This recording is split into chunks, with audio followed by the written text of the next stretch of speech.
નમસ્કાર ખેડૂત મિત્રો. આપણે વાત કરવાના છીએ આજે ખેડૂત પણ વેપારી કેવી રીતે બને એના માટેની સંપૂર્ણ વિગત અને આ ગુજરાત સરકારની જે યોજના છે તેનો લાભ કેવી રીતે લેવો. તો તેના માટે વિડીયો છેલ્લે સુધી જોજો અને જો કાંઈ પ્રશ્ન હોય તો તમે કોમેન્ટ કરી શકો છો. ખબર છે, ગુજરાતના ખેડૂતો માટે હવે એક નવી જ દુનિયા ખુલી રહી છે, જ્યાં તેઓ માત્ર પાક ઉગાડનારા નથી પણ પોતાના માલના માલિક એટલે કે સાચા અર્થમાં ઉદ્યોગ સાહસિક બની રહ્યા છે. ચાલો આજે આપણે એ જ સમજીએ કે આ કેવી રીતે શક્ય છે અને કઈ રીતે ખેડૂતો પોતાની મહેનતનું શ્રેષ્ઠ વળતર મેળવી શકે છે.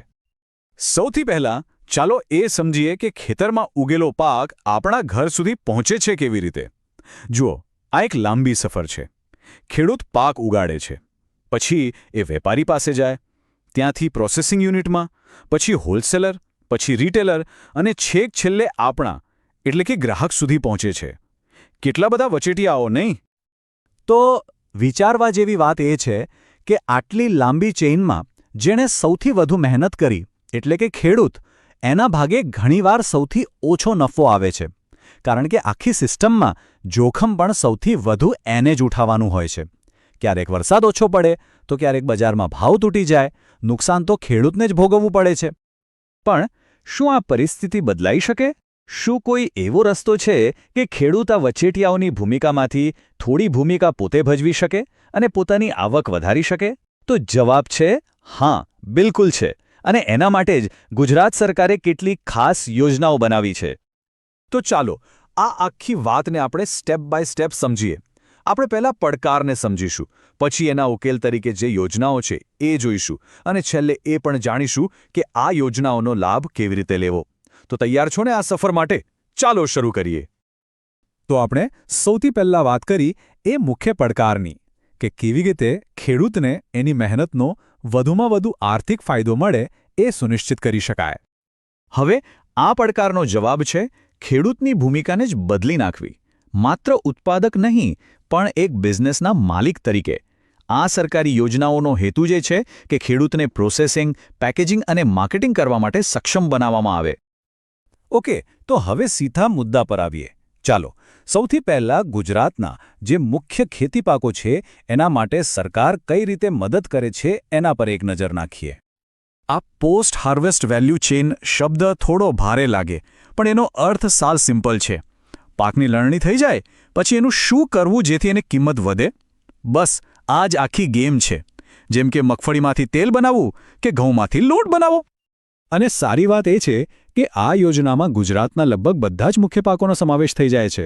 મગફળી અને તલ જેવા તેલીબિયા હોય, ઘઉં અને બાજરી જેવા અનાજ હોય, તુવેર ચણા જેવા કઠોળ હોય કે પછી જીરું ધાણા જેવા મસાલા, બધા માટે સહાય ઉપલબ્ધ છે.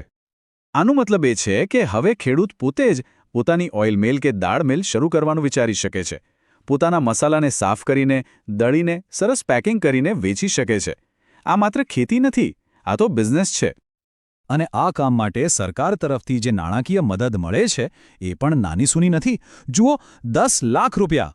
આટલી સહાયથી તો એક સરસ મજાનું નાનું પ્રોસેસિંગ યુનિટ આરામથી ઊભું કરી શકાય છે અને પાકનું મૂલ્યવર્ધન શરૂ કરી શકાય છે. એટલું જ નહીં, જે ખેડૂતો બાજરી, જુવાર અને રાગી જેવા જાડા ધાન્ય ઉગાડે છે એમના માટે તો એક સ્પેશિયલ મિશન પણ છે, ગુજરાત મિલેટ મિશન. આ મિશન હેઠળ વધારાની સહાય તો મળે જ છે, પણ ઘણીવાર મંજૂરીની પ્રક્રિયા પણ વધુ સરળ હોય છે. સારું, તો આ તો થઈ અનાજ, કઠોળની વાત. પણ જે ફળો અને શાકભાજી જેવા બાગાયતી પાકો છે એમનું શું? એમને તો ખાસ સાચવણીની જરૂર પડે છે. તો ચાલો જોઈએ એમના માટે સરકાર પાસે શું યોજનાઓ છે. અહીં તો સહાયના આંકડા સાવ અલગ જ સ્તર પર છે. પ્રોસેસિંગ અને પેકેજિંગ માટે 50 લાખ રૂપિયા સુધીની મદદ, પાકને લાંબો સમય સાચવવા માટે કોલ્ડ સ્ટોરેજ બનાવવામાં પણ સહાય, અને જો પાક વિદેશ મોકલવો હોય તો એના ભાડામાં પણ દર વર્ષે 10 લાખ સુધીની મદદ મળે છે. આ ટેબલ પર નજર નાખો એટલે આખી વાત વધુ સ્પષ્ટ થઈ જશે. આ સહાયથી ખેડૂત કેરીમાંથી જ્યુસ કે અથાણું બનાવી શકે છે, પોતાનું કોલ્ડ સ્ટોરેજ ઊભું કરી શકે છે અને પોતાની પ્રોડક્ટને સીધી જ આંતરરાષ્ટ્રીય બજારમાં વેચી શકે છે. આનાથી મોટી તક કઈ હોઈ શકે? પણ વાત અહીં અટકતી નથી. ખેતી એટલે માત્ર પાક ઉગાડવો જ નહીં, એની સાથે જોડાયેલા બીજા પણ ઘણા વ્યવસાયો છે, જેમ કે મધમાખી ઉછેર અને પશુપાલન. જેમાં પણ સરકાર પૂરો સાથ આપે છે. અહીં બે ખૂબ જ રસપ્રદ વિકલ્પો છે. એક તરફ છે મધમાખી ઉછેરીને મધનું ઉત્પાદન કરવું અને બીજી તરફ છે પશુપાલન અને ડેરી ઉદ્યોગ. અને બંને માટે સરકારની અલગ અલગ ખાસ યોજનાઓ છે. જેમને મધમાખી ઉછેરમાં રસ હોય એમના માટે તો મિશન મધમાખી હેઠળ જબરદસ્ત તકો છે.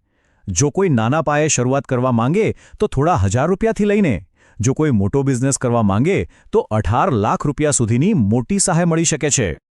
અને ડેરી ફાર્મર્સને પણ સરકાર ભૂલી નથી. પશુઓ માટે પાકા શેડ બનાવવા, ઘાસ કાપવા માટે ચાફ કટર જેવા સાધનો ખરીદવા અને બિઝનેસ માટે લીધેલી લોનના વ્યાજમાં પણ રાહત આપવામાં આવે છે. આ બધી મદદથી શરૂઆતનો ખર્ચ ઘણો ઓછો થઈ જાય છે. સારું, તો આટલી બધી યોજનાઓ વિશે જાણ્યા પછી મનમાં પહેલો સવાલ એ જ આવે કે આનો લાભ લેવો કઈ રીતે? અરજી ક્યાં કરવી? તો ચિંતા ના કરશો, સરકારે આખી પ્રક્રિયા એકદમ સરળ અને ડિજિટલ બનાવી દીધી છે. પ્રોસેસ બસ આટલી સિમ્પલ છે. સૌથી પહેલાં પોતાના ફોનમાં કૃષિ પ્રગતિ એપ ડાઉનલોડ કરવાની. એમાં કલ્યાણકારી યોજનાઓ વિભાગમાં જવાનું. ત્યાં અત્યારે કઈ કઈ યોજનાઓ ચાલુ છે એનું લિસ્ટ દેખાશે. અને બસ ત્યાંથી સીધા જ આઈ ખેડૂત પોર્ટલ પર જઈને ઓનલાઈન અરજી કરી દેવાની. તો આ આખી વાતનો સાર શું છે? એ આ એક વાક્યમાં છે. આ યોજનાઓ ખેડૂતને માત્ર એક ઉત્પાદકમાંથી પ્રોસેસર, પેકર અને વેપારી બનવાનો સ્પષ્ટ રસ્તો બતાવે છે. આ તેમની ઓળખ અને આર્થિક શક્તિમાં આવનારો એક મોટો બદલાવ છે. તો આ બધી માહિતી પછી એક સવાલ સાથે આપણે સૌએ વિચારવાનું છે.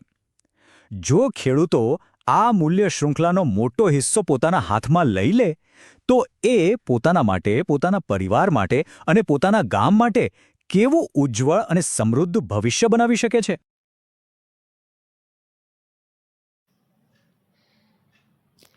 તો ખેડૂત મિત્રો, વિડીયો તમને કેવો લાગ્યો અવશ્યથી કોમેન્ટ બોક્સમાં જણાવો. અને જો તમારો કોઈ પ્રશ્ન હોય તો નીચે